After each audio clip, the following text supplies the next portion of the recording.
Hello, fellow bass players. Steve Kim in Seattle. How you doing? I'd like to say hi to my grandson Kurt and his wife Cynthia and baby Camilla and all the rest of the family in California. Thanks for watching. And for those on social media who have contacted me and telling me say hello or that this material is to your liking, I appreciate that. Thank you so much. I'm happy to hear that some of this is useful to you. I'm sorry I can't contact you directly. I'm just not up on social media, but my spouse Deirdre has showed me your comments, and today's topic actually comes from Deirdre with her question of why does anybody need to know this stuff anyway? So I'd like to address that today.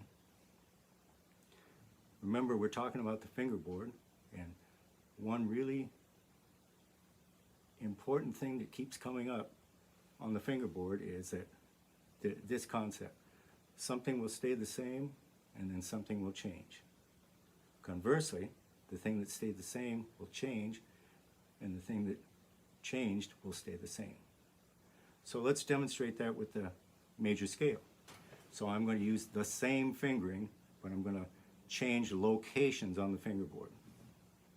This is 2-4-1, 2-4-1, 3-4.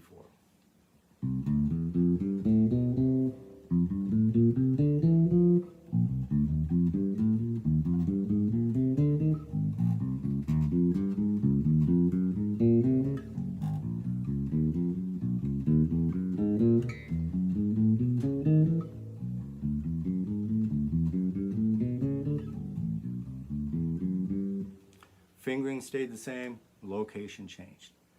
The inverse then would be the fingering would change, but the location would stay the same.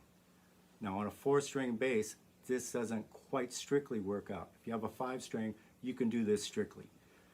But I'm going to try to stay from the 3rd fret to the 7th fret in this 5-fret position, more or less. I'm going to fudge a little bit, but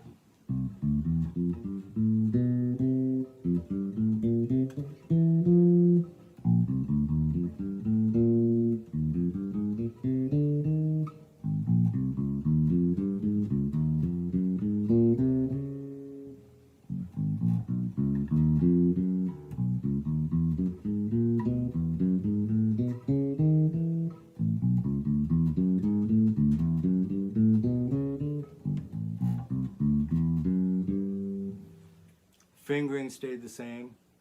Fingering changed, the location stayed the same. This is generally thought of as being called position playing.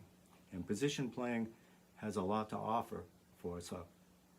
Many things. It's really a vast subject. But one thing, it puts a lot of notes within hand's reach, and they're pretty efficient. So, for example, if I have a bass line on a D minor 7, G7 on a 2-5, and I'm going to use D Dorian for the minor 7th chord, and for the G dominant 7th, I'm going to use G Mixolydian. If I have a bass line like 1, 3, 4, 5, 8, 7, 6, 5, position playing would show us 3 general layouts for that. From the 1st finger, from the little finger, and from the 2nd finger.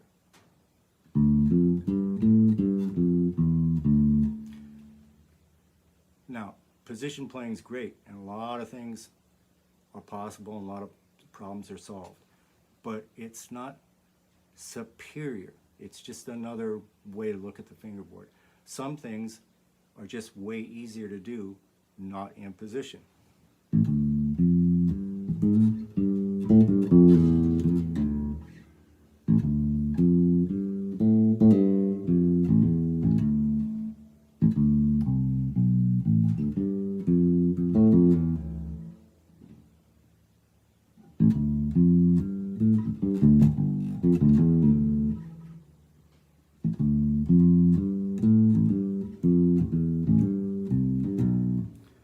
etc., etc. We could go on all day. These different fingerings suggest different possible sounds. So when we're playing, remember, we don't want to be confined by any artificial boundaries, any conception that would confine us. We only want to be able to expand. So, two ways to look at the fingerboard, okay? Something changes, something stays the same. The thing that changed stays the same. The thing that stayed the same will change. Okay, I hope everyone stays well. I'll talk to you next time. Take care.